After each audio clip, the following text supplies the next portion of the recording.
Welcome to the Shulamite Podcast, an extension of Shulamite Ministries and Shulamite.com, with weekly interviews and teaching with author and speaker Martha Kilpatrick and hosted by John Enslow.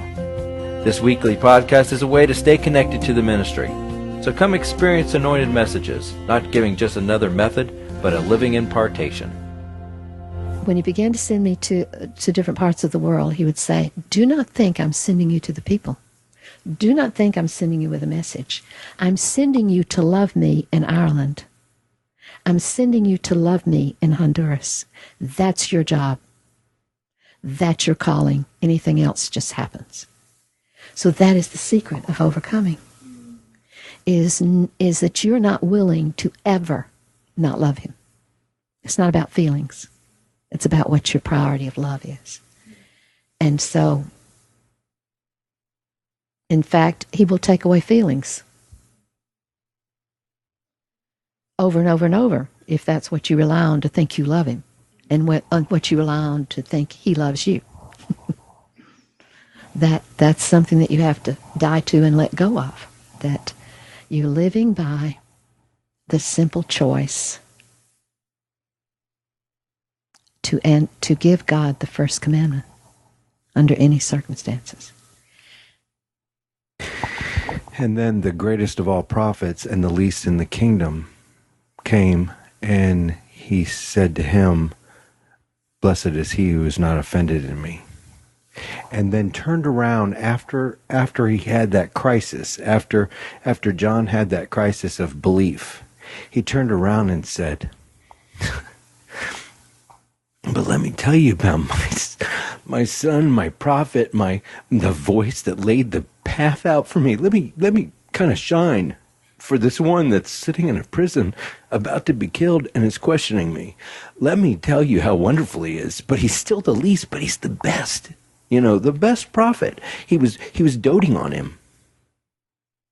And that's what he does with us. When we make that choice, we have to make the choice, and it has to hurt. Oh my gosh, it has to come. It's a death, really. It's running against the grain of my own being. And I'm having to say yes, but he's saying, "Will you not be offended, and will you love me anyway?" And then when you say, "Yes, I love you anyway, even in this prison, you're about to cut off my head, I'm going to love you anyway." He says, "Look at this one. Look, my life is in him." Greatest prophet, least in the kingdom. And so now we've got all these opportunities that come against us, and you have to face those. Jennifer and John especially have said that Altogether Forgiven is the most anointed book I've ever written. Is that what you say? Magnum opus, they say. The feedback I have gotten from that book is the most incredible experience of my life. I can't even begin to repeat the things that people have said. One said, "That book reaches to the deepest part of me, and every corner it finds me." We cannot read but a sentence at the time. There's just been an outpouring, by my standard, of the power of that book. The power of it. And there was, someone asked to send books to some place in Africa. I couldn't pronounce it. And I got an email back from the missionary there, and they said they had given the Altogether Forgiven to a retired police officer in that country. He came back and said, "This is the best book I've ever read. It's the best book ever written," which it isn't and can't be. And he said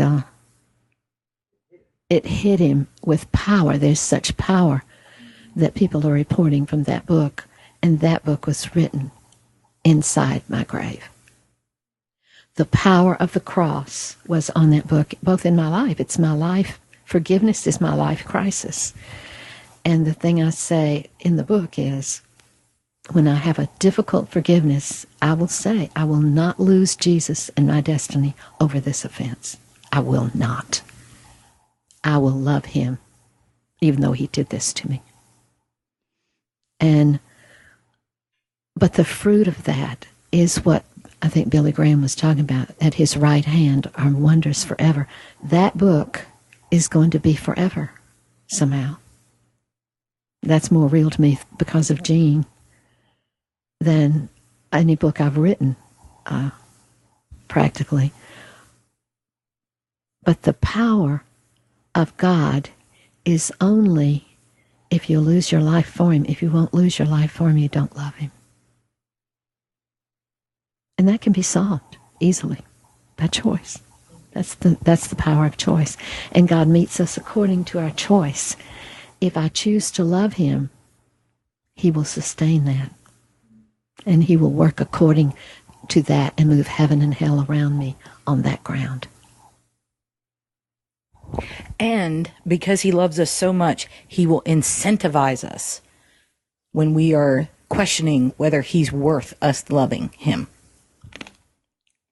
This is the stick part. He does the carrot as well. Isaiah 50:11. Look, all you who kindle a fire, who encircle yourselves with firebrands, walk in the light of your fire, and in the firebrands you have lit. And that's what we do apart from Him.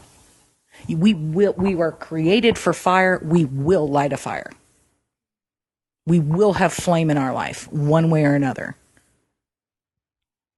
And He's saying, if you're determined to get it elsewhere, this is what you'll get from my hand. You will lie down in a place of torment. And I love this verse. And I'll tell you why I love this verse. Because at first it scared the liver out of me.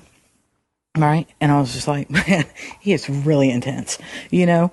But the second thing was how much love that is.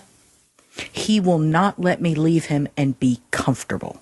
He will not let me leave Him and be at ease with His absence. He will not. And I can attest to that. I can attest to that. I've written on the blog before about I don't know if anybody else has it, but in addition to a life scripture, I have a personal parable. And mine is the two sons in the vineyard, and the father says, hey, will you come work in the vineyard? And one son's like, yeah, no problem. Sure, Dad. And then he goes away and doesn't work. And the other one's like, no. But then he turns around and goes in. I'm the no. I'm like, no way. You gotta be kidding me. I'm going to go play with my friends. And then like 3 days later, I'm like, Dad, fine. And I come and work in the vineyard. But that has been, you know, that was me. And this verse, I have lived that. The truth is, I can no longer sleep well without Him. Okay? If I'm at a crossroads and I'm just like, man, this is just a bridge too far. Come on. God, who's it hurting? It's not hurting just leave me alone, please. Just leave me alone on this one, please. Go bug that person. And that's kind of what I say when I know in my heart exactly what this crossroads is about. But I'm like, oh man, I can hold out. It's not going to be so bad. It's bad every single time. I have headaches. I don't sleep well. My head is loud. I am in torment because that's the size of His love for me. And I think about that. I think about, you mentioned, Morgan, your children, and I am no stranger to fears like that, though I don't have children. I think about my nieces and nephews coming up in this world and, talk about tested. I mean, there are times when I have wailed at the top of my lungs and had to literally make physical throwing gestures to get them onto the lap of Jesus and off me because I can't bear it. But I look at this verse and I say, would I love them enough if it was for their good to torment them, to make their life miserable, knowing that if I didn't, they'd have a nice, comfortable walk to hell? You know? And it's very sobering to me, but this is one of the most loving verses in the whole Bible to me. I don't know. Isaiah 50:11. And you should check it out in the Amplified. That's a real dinger. It's like He won't even let you choose yourself. Not comfortably. Right? Because I was thinking, you know, what happens when we do make selfish choices? We don't even enjoy it. We want to be back with Him, you know? So there's consequences for those choices, but it's all in his hand.